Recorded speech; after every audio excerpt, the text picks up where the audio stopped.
जय हिंद।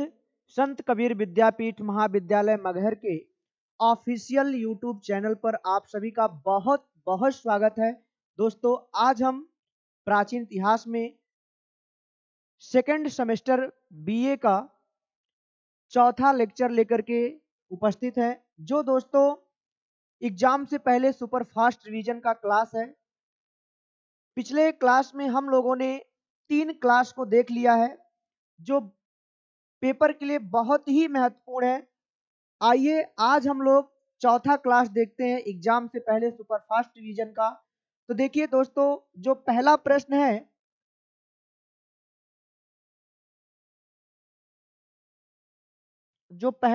है, देखिए प्रश्न है, हम लोग टॉपिक क्या पढ़ेंगे दोस्तों। उसमें आपका होगा हिंद यवन को इंडो ग्रीक बोलते हैं, इंडो यूनानी बोलते हैं। तो दोस्तों आज की क्लास में हम लोग पढ़ेंगे हिंद यवन, शक, पल्लव और कुषाण। 4 टॉपिक आज हम लोग दोस्तों कवर करेंगे। तो आइए एक एक करके हम लोग देखते हैं। देखिए जो पहला प्रश्न है, वह कौन सा यूनानी शासक या राजदूत था जिसने वैष्णव धर्म को अपनाया और बेस नगर में गरुड़ स्तंभ का निर्माण कराया। दोस्तों यूनान का एक राजा था जिसका नाम था एंटियालकिड्स। एंटियालकिड्स ने भारत में अपना एक राजदूत भेजा था जिसका नाम था हेलियोडोरस। क्या नाम था? हेलियोडोरस नाम था दोस्तों। तो हेलियोडोरस यहाँ पे आकर के जो इंडो यूनानी शासक थे भारत में, जो 9वें नंबर का शासक था जिसका नाम था भागभद्र के दरबार में आया और मध्य प्रदेश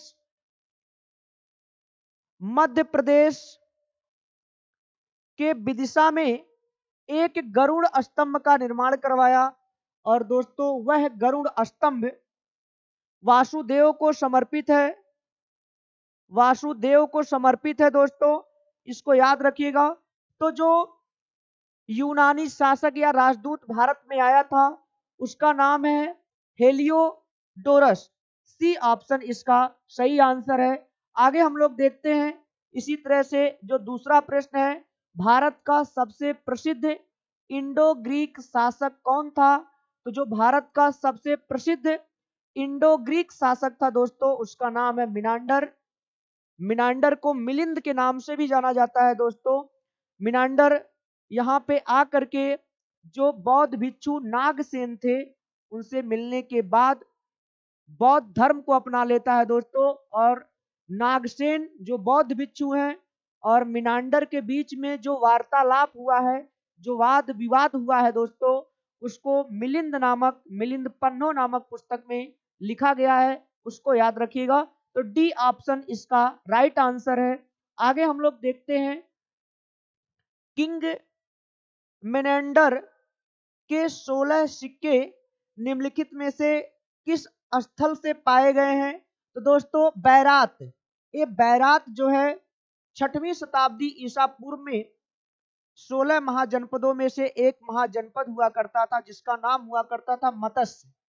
मत्स्य की राजधानी दोस्तों विराटनगर हुआ करती थी और विराटनगर राजस्थान की राजधानी जो जयपुर है वही क्षेत्र है दोस्तों। तो वहीं पर बैरत स्थान है, वहीं से 16 सिक्के जो है पाए गए हैं मेनांडर के, इसको याद रखिएगा। ए ऑप्शन इसका राइट आंसर है। आगे हम लोग देखते हैं अगला जो प्रश्न है, पहली बार भारत में सोने का सिक्का किसने पेश किया था दोस्तों? तो पहली बार सोने का सिक्का भारत में जारी किया गया था इंडो ग्रीक के द्वारा, इंडो यूनानी के द्वारा, हिंद यवन के द्वारा दोस्तों जारी किया गया था। ए ऑप्शन इसका सही है।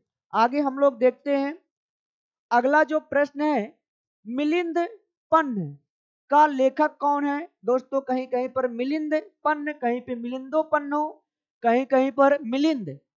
इसके जो लेखक हैं नागेश्वर यहाँ पे दिया है दोस्तों, नागसेन भी इनका नाम मिलता है और इसको याद रखिएगा। तो ए ऑप्शन इसका सही है। आगे हम लोग देखते हैं किस राजा को मिलिंद भी कहा गया है? तो दोस्तों मिनांडर को मिलिंद के नाम से भी जाना जाता है। डी ऑप्शन इसका राइट आंसर है। आगे हम लोग देखते हैं अगला जो प्रश्न है। अगला प्रश्न है इंडो ग्रीक नियम के दौरान किस क्षेत्र को बैक्टीरिया के रूप में जाना जाता है? तो दोस्तों इंडो ग्रीक नियम के दौरान बैक्टीरिया क्षेत्र अफगानिस्तान को कहा जाता था। दोस्तों याद रखिएगा वर्तमान में अफगानिस्तान की राजधानी काबुल है। अफगानिस्तान की राजधानी वर्तमान में काबुल है, इसको याद रखिएगा दोस्तों। तो इसका आंसर जो है ए सही हो जाएगा। आगे हम लोग देखते हैं वह कौन सा ग्रीक शासक नागेश्वर की पुस्तक मिलिंद पन्न से जुड़ा है? तो दोस्तों जो मिलिंद पन्नो नामक पुस्तक लिखी गई है वो नागसेन और मिनांडर के बीच में जो वार्तालाप हुआ है उसी के बारे में लिखा गया है। तो मिलिंद के नाम से जाना जाता है मिनांडर को। इसका राइट आंसर हो जाएगा डी। डी ऑप्शन इसका सही है। आगे हम लोग देखते हैं अगला प्रश्न। निम्नलिखित में से किस इंडो ग्रीक शासक ने शीशे के सिक्के जारी किए थे? तो दोस्तों जो शीशे का सिक्का जारी किया था उसका आंसर हो जाएगा स्ट्रेटो फर्स्ट। स्ट्रेटो फर्स्ट के द्वारा दोस्तों जो है शीशे के सिक्के जारी किए गए थे। आगे हम लोग देखते हैं दोस्तों अगला जो प्रश्न है बिना बेगार के किसने सुदर्शन झील का जीर्णोद्धार कराया?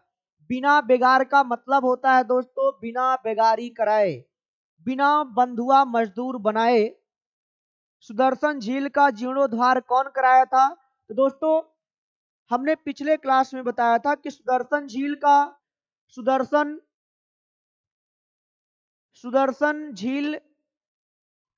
का निर्माण हुआ था चंद्रगुप्त मौर्य के समय में।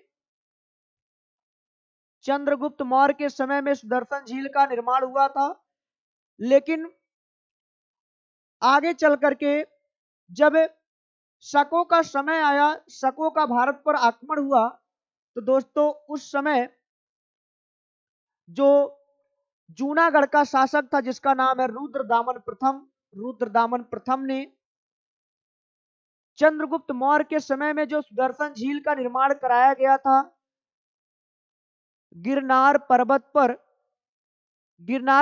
पर जो सुदर्शन झील का निर्माण कराया गया था उसका मेंटेनेंस कराया गया था, रिपेयरिंग कराया गया था। तो डी ऑप्शन इसका सही है। आगे हम लोग देखते हैं अगला जो प्रश्न है किस अभिलेख में रुद्रदामन प्रथम की विभिन्न उपलब्धियां वर्णित हैं?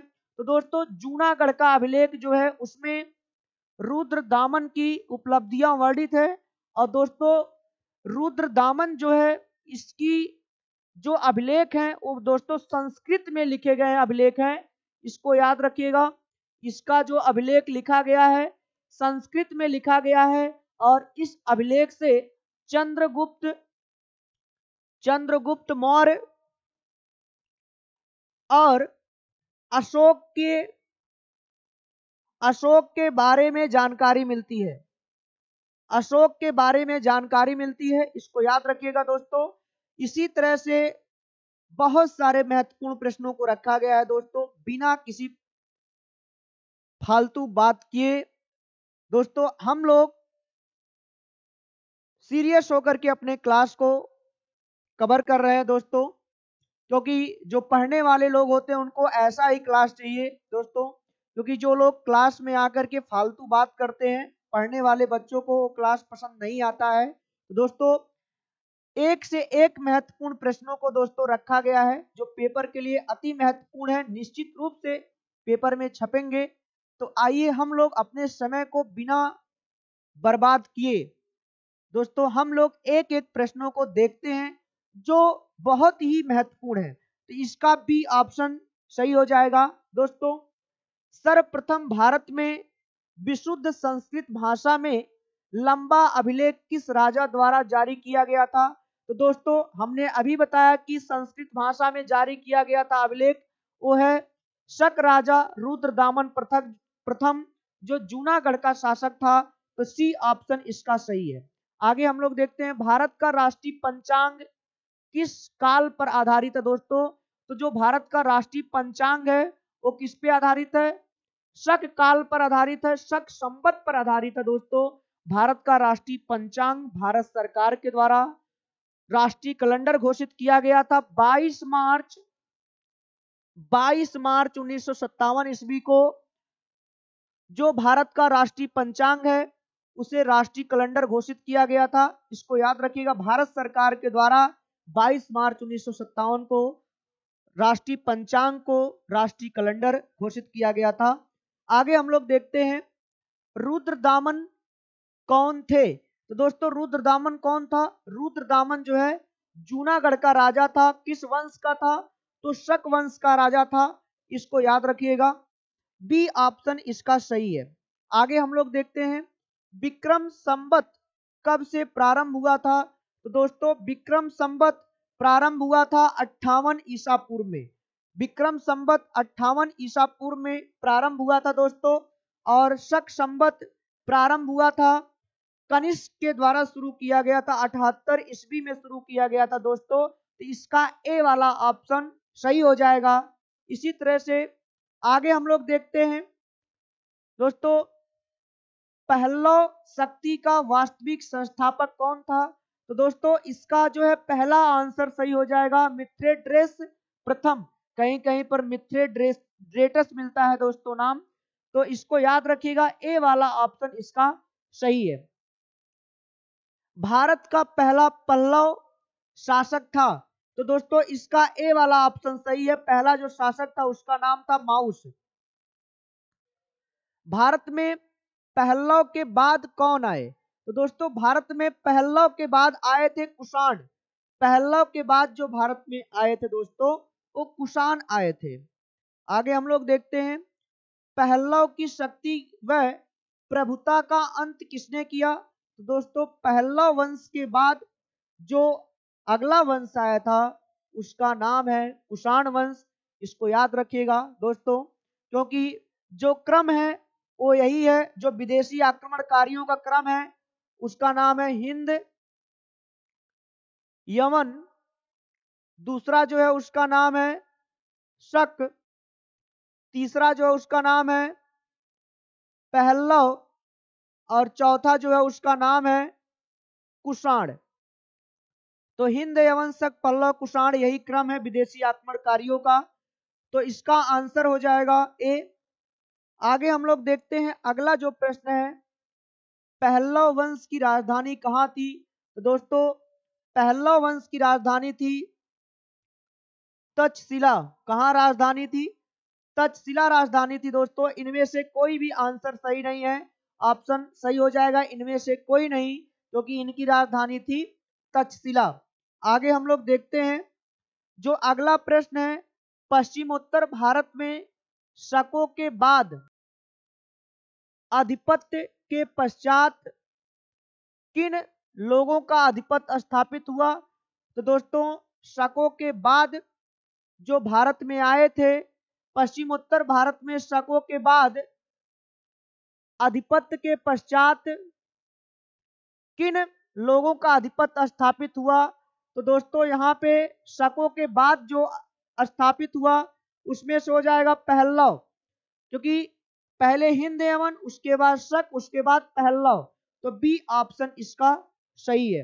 आगे हम लोग देखते हैं पार्थियन लोगों को भारतीय साहित्य में क्या कहा गया है।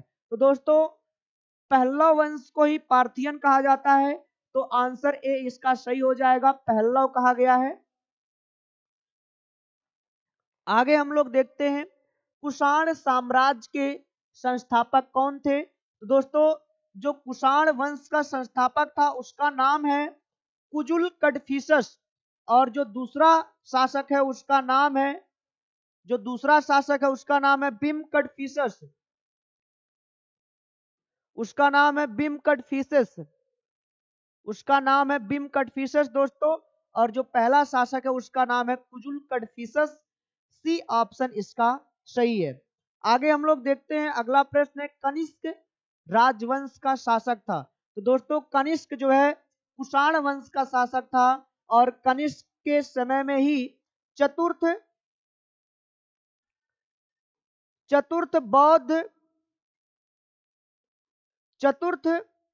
बौद्ध संगीति का आयोजन किया गया था दोस्तों। चतुर्थ बौद्ध संगीति का आयोजन किया गया था कनिष्क के समय में कुंडग्राम कुंडलबन कश्मीर में। कुंडलबन कश्मीर में चतुर्थ बौद्ध संगीति का आयोजन किया गया था कनिष्क के समय में।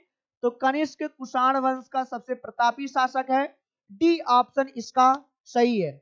आगे हम लोग देखते हैं कुषाणों का सबसे प्रसिद्ध राजा कौन था। तो कुषाणों का सबसे जो प्रसिद्ध राजा था उसका नाम है कनिष्क। इसको याद रखिएगा। कनिष्क किस वर्ष में राज्य सिंहासन पर आरूढ़ हुआ था। तो दोस्तों कनिष्क 78 ईस्वी में राज्य सिंहासन पर बैठा था। इसको याद रखिएगा। बहुत ही महत्वपूर्ण प्रश्न है दोस्तों, कई बार पेपर में पूछा जा चुका है। ये करीब 3 से 4 बार यह प्रश्न पेपर में पूछा गया है। आगामी सभी प्रतियोगी परीक्षाओं के लिए और अन्य परीक्षाओं के लिए भी बहुत महत्वपूर्ण है दोस्तों। आगे हम लोग देखते हैं अगला जो प्रश्न है, कनिष्क की राजधानी कौन सी थी। तो दोस्तों कनिष्क की राजधानी जो थी वो पुरुषपुर थी। पुरुषपुर का आधुनिक नाम क्या है। पुरुषपुर का आधुनिक नाम है पेशावर, और पेशावर वर्तमान में पाकिस्तान में पड़ता है दोस्तों। इसको याद रखिएगा। ए इसका राइट आंसर है। आगे हम लोग देखते हैं अगला जो प्रश्न है, पुरुषपुर निम्नलिखित में से किसका दूसरा नाम है। दोस्तों पुरुषपुर किसका दूसरा नाम है। पेशावर का दूसरा नाम है। इसको याद रखिएगा। आगे हम लोग देखते हैं भारत का राष्ट्रीय पंचांग किस काल पर आधारित है दोस्तों। तो भारत का राष्ट्रीय पंचांग किस पे आधारित है। शक काल पर आधारित है, शक संवत पर आधारित है। अगला जो प्रश्न है, 78 ईस्वी से प्रारंभ होने वाले शक संवत का संस्थापक कौन था। तो 78 ईस्वी में शक संवत की शुरुआत किसके द्वारा की गई।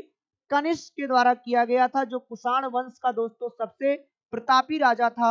आगे अगला जो प्रश्न है, भारत सरकार द्वारा प्रयोग में आने वाला शक संवत किसने प्रारंभ किया था। तो दोस्तों भारत सरकार के द्वारा जो प्रयोग में लाया जाता है शक संवत, वो किसके द्वारा प्रारंभ किया गया था। कनिष्क के द्वारा प्रारंभ किया गया था। ए ऑप्शन इसका सही है। अगला प्रश्न, शक संवत की स्थापना में की गई थी। तो शक संवत की स्थापना दोस्तों 78 ईस्वी में की गई थी। बी इसका आंसर सही है। शक संवत किसने और कब शुरू किया था। तो दोस्तों शक संवत कनिष्क के द्वारा 78 ईस्वी में शुरू किया गया था। डी इसका राइट आंसर है दोस्तों। रुद्रदामन प्रथम तो जूनागढ़ का शासक है, और विक्रमादित्य जो है, ये जो विक्रमादित्य है दोस्तों, अगर इसको सन को काट दिया जाए तो विक्रमादित्य जो है चंद्रगुप्त द्वितीय को कहा जाता है दोस्तों। चंद्रगुप्त विक्रमादित्य के नाम से जाना जाता है, और जूनागढ़ का शासक था रुद्रदामन प्रथम। डी इसका राइट आंसर है। अगला जो प्रश्न है, निम्नलिखित में से कनिष्क के समकालीन कौन थे। कनिष्क के कौन कौन समकालीन थे दोस्तों। तो देखिए कनिष्क के समकालीन नागा अर्जुन थे, अश्वघोष भी थे, वसुमित्र थे। तो बी इसका राइट आंसर हो जाएगा। बी इसका सही आंसर हो जाएगा। आगे हम लोग देखते हैं निम्नलिखित में से कौन कनिष्क का राजवैद्य था। तो दोस्तों जो कनिष्क का राजवैद्य था उसका नाम है चरक। इसको याद रखिएगा। सी इसका आंसर सही है। आगे हम लोग देखते हैं चरक किसके राज चिकित्सक थे दोस्तों। तो चरक जो है कनिष्क के दरबार में रहते थे, और कुषाण वंश का जो सबसे प्रतापी राजा है वो कनिष्क है।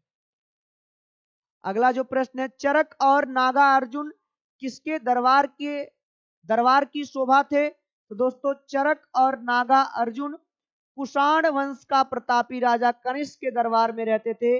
तो कनिष्क के दरबार के ये शोभा थे। इसको याद रखिएगा। प्राचीन भारतीय इतिहास के संदर्भ में निम्नलिखित में से कौन चिकित्सा के क्षेत्र में प्रसिद्ध था? तो दोस्तों चरक चिकित्सा के क्षेत्र में प्रसिद्ध था, क्योंकि चरक कुषाण वंश का जो सबसे प्रतापी राजा है कनिष्क के दरबार में रहते थे। डी ऑप्शन इसका सही हो जाएगा। आगे हम लोग देखते हैं कनिष्क के शासन काल में रहने वाले साहित्यकार कौन है। देखिए दोस्तों, कनिष्क के दरबार में तो वसुमित्र भी रहते थे, अश्वघोष भी रहते थे, नागार्जुन भी रहते थे, लेकिन साहित्यकार कौन है? तो इसके लिए ए ऑप्शन सही हो जाएगा। नागार्जुन और अश्वघोष ये दोनों लोग साहित्यकार थे। इसका ए ऑप्शन सही है। भारतीयों के लिए महान सिल्क मार्ग किसने आरंभ किया? तो दोस्तों जो भारतीयों के लिए सिल्क मार्ग प्रारंभ किया गया, खोला गया था, वो कनिष्क के द्वारा खोला गया था। इसको याद रखिएगा, ए इसका सही आंसर है। दोस्तों हर्षवर्धन यहाँ पे लिखा हुआ है। हर्षवर्धन वंश का राजा है, जिसका टाइमिंग है 606 से लेकर के 647 ईस्वी दोस्तों। और फाहियान पहला चीनी यात्री है जो चंद्रगुप्त मौर्य के दरबार में आया था। प्रथम चीनी यात्री जो चंद्रगुप्त द्वितीय के दरबार में आया था दोस्तों, इसको याद रखिएगा। अशोक मौर्य वंश का तीसरा शासक है। अशोक बिंदुसार का पुत्र था। तो दोस्तों इसमें से कनिष्क का आंसर सही हो जाएगा, क्योंकि कनिष्क ने ही सिल्क मार्ग को जो है आरंभ किया था। ए इसका सही आंसर है। आगे हम लोग देखते हैं कुषाण काल में सबसे अधिक विकास किस क्षेत्र में हुआ था? तो दोस्तों कुषाणों के समय में सबसे अधिक विकास वास्तुकला के क्षेत्र में हुआ था। डी इसका सही आंसर है। अगला प्रश्न, प्राचीन भारत में गंधार शैली की कला को किस वंश ने विकसित किया था? तो दोस्तों कुषाण वंश के शासकों ने प्राचीन भारत में गंधार शैली को विकसित किया था। इसका ए ऑप्शन सही है। अगला जो प्रश्न है, कला की गंधार शैली किसके शासनकाल में पनपी? तो दोस्तों कला की जो गंधार शैली है वो कनिष्क के शासनकाल में पनपी थी। सी इसका आंसर सही है। अगला प्रश्न, कुषाण काल के दौरान मूर्ति कला की गंधार शैली निम्नलिखित में से किसका मिश्रण है? दोस्तों तो जो गंधार शैली है वो भारत और ग्रीक का मिश्रण है दोस्तों। यही डी वाला ऑप्शन सही है। इसको ऐसे भी दिया जा सकता है, भारत और इंडो ग्रीक। इसको ऐसे भी लिख करके दिया जा सकता है, भारत और इंडो यूनानी। इस तरह से भी ऑप्शन बना करके दिया जा सकता है। डी ऑप्शन इसका सही है। आगे हम लोग देखते हैं भारतीय और यूनानी कला के अभिलक्षणों को समन्वित करने वाली कला शैली का क्या नाम है? तो उसका नाम है गंधार शैली। डी ऑप्शन इसका सही है। अगला प्रश्न, कुषाण काल में भारतीय और ग्रीक शैली के मिश्रण से विकसित कला विद्यालय को किस नाम से जाना जाता है? तो दोस्तों उसको हम लोग जानते हैं गंधार कला के नाम से जानते हैं दोस्तों। सी इसका राइट आंसर है।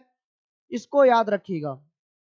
आगे हम लोग देखते हैं तक्षशिला के प्रसिद्ध स्थलों के रूप में होने का कारण था, क्योंकि तक्षशिला दोस्तों गंधार शैली का उस समय प्रमुख केंद्र था, इसीलिए इसका सी ऑप्शन सही है। तक्षशिला के प्रसिद्ध स्थल के रूप में होने का कारण था क्योंकि तक्षशिला उस समय जो है गंधार कला का प्रमुख केंद्र था। सी ऑप्शन सही है। निम्नलिखित में से वह महानतम कुषाण शासक कौन था जो बौद्ध बन गया था? दोस्तों कनिष्क था जो कुषाण वंश का सबसे महानतम शासक था दोस्तों। ये बौद्ध धर्म का अनुयायी बन गया था, बौद्ध धर्म को अपना लिया था। सी इसका आंसर सही है। बाकी कुषाण वंश का संस्थापक जो है, कुषाण वंश का जो संस्थापक है उसका नाम है कुजुल कड़फिसस। कुषाण वंश का जो दूसरा शासक है उसका नाम है दोस्तों बिम कड़फिसस। और कुषाण वंश का जो सबसे प्रतापी राजा है उसका नाम है कनिष्क। कनिष्क जो है बौद्ध धर्म का अनुयायी बन गया था दोस्तों, बौद्ध धर्म को अपना लिया था। आगे हम लोग देखते हैं बौद्ध धर्म का संरक्षक कुषाण शासक कौन था। तो दोस्तों जो बौद्ध धर्म का संरक्षक कुषाण शासक था वो था कनिष्क। डी इसका राइट आंसर है। आगे हम लोग देखते हैं निम्नलिखित में से कौन कुषाण वंश का शासक नहीं है। तो दोस्तों इसमें से जो नहपान है, नहपान दोस्तों कुषाण वंश का शासक नहीं है, बाकी सभी जो है कुषाण वंश से संबंधित है। बी इसका सही आंसर हो जाएगा। आगे अगला जो प्रश्न है किस संग्रहालय में कुषाण की मूर्तियों का संग्रह अधिक मात्रा में है। तो दोस्तों मथुरा के संग्रहालय में कुषाण वंश से संबंधित जितनी भी मूर्तियां हैं उनका संग्रह अधिक मात्रा में है। ए इसका सही आंसर है, ए वाला ऑप्शन सही है। दोस्तों अगला जो प्रश्न है उसको मिलान करना है, जो पेपर के लिए अति महत्वपूर्ण प्रश्न है दोस्तों। कई बार पेपर में यह प्रश्न पूछा जा चुका है, मोस्ट इंपॉर्टेंट है, इसको याद रखिएगा दोस्तों। इसको मिलान करना है तो यहाँ पे शक संवत को मिलाएंगे हम लोग 78 एडी। तो दोस्तों 58 बीसी से हम लोग मिलाएंगे विक्रम संवत को, क्योंकि विक्रम संवत की शुरुआत की गई थी 58 ईस्वी में और शक संवत की शुरुआत हुई थी 78 एडी में, 78 ईसा पूर्व में। आगे हम लोग देखते हैं दोस्तों गुप्त संवत को मिलाएंगे 320 से और सी वाले को मिलाएंगे 1 से। इसमें देखिए दोस्तों ए को मिलाना है 3 से, यहाँ पे 58 हो जाएगा ये। उसके बाद शक संवत को मिलाएंगे डी से, तो बी को हमको मिलाना है डी से, 4 से मिलाना है, ठीक है। सी को मिलाना है 1 से, ठीक है, और डी को मिलाना है 2 से। बी वाला ऑप्शन इसका सही है, इसको याद रखिएगा। आगे हम लोग देखते हैं कुषाण शासक कनिष्क का राज्याभिषेक किस सन में हुआ था। तो कुषाण वंश का जो राजा है कनिष्क 78 एडी में इसका राज्याभिषेक हुआ था दोस्तों।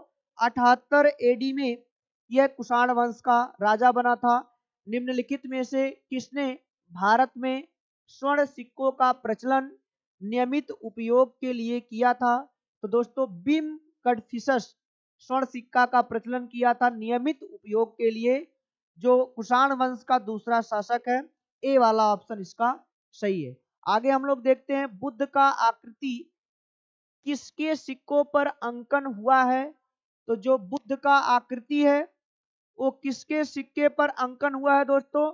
तो कनिष्क के द्वारा जो सिक्का जारी किया गया उसी के सिक्के पर इसका अंकन मिलता है।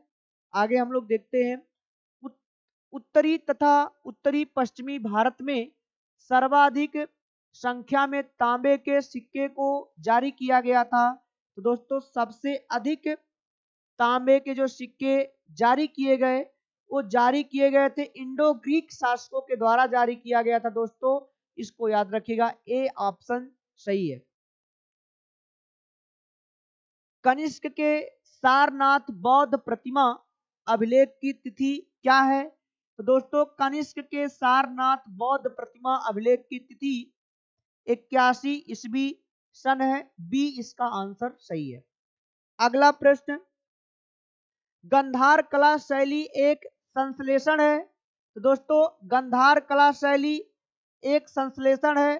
कैसा संश्लेषण है। भारतीय तथा यूनानी कला का संश्लेषण है दोस्तों। डी इसका सही आंसर है। आगे अगला प्रश्न कनिष्क के समकालीन निम्नलिखित नामों का अध्ययन करें और निम्नांकित उत्तर कोड के अनुसार अपना उत्तर इंगित करें। दोस्तों कनिष्क के समकालीन कौन कौन था। तो कनिष्क के समकालीन अश्वघोष भी थे, वसुमित्र भी थे दोस्तों। ए और बी इसका आंसर सही होगा। मतलब पहला और दूसरा, तो सी ऑप्शन सही है। अश्वघोष और कनिष्क अश्वघोष और वसुमित्र कनिष्क के समकालीन है। अगला प्रश्न, निम्नलिखित में से कौन से विद्वान कनिष्क के समकालीन थे? तो दोस्तों यहाँ पे देखिए, अश्वघोष भी समकालीन है, नागार्जुन भी समकालीन है, वसुमित्र भी समकालीन है। तो इसका आंसर 1 2 3 हो जाएगा दोस्तों। 1 2 3 डी वाला ऑप्शन सही है, क्योंकि जो चाणक्य है, ये चाणक्य चंद्रगुप्त मौर्य के दरबार के प्रधानमंत्री थे दोस्तों, चंद्रगुप्त मौर्य के सलाहकार थे दोस्तों। तो चंद्रगुप्त मौर्य जो है कनिष्क के समकालीन नहीं है, बाकी 3 और जो विद्वान है एक कनिष्क के समकालीन है, तो डी ऑप्शन इसका सही हो जाएगा। तो दोस्तों हम लोगों ने बहुत ही तेजी से 60 क्वेश्चन को कवर कर लिया है दोस्तों। तो इसी तरह से आगे भी आप सभी लोगों को क्लास मिलती रहेगी। अगर वीडियो पसंद आए तो लाइक शेयर और सब्सक्राइब जरूर करें। आप सभी का बहुत बहुत धन्यवाद।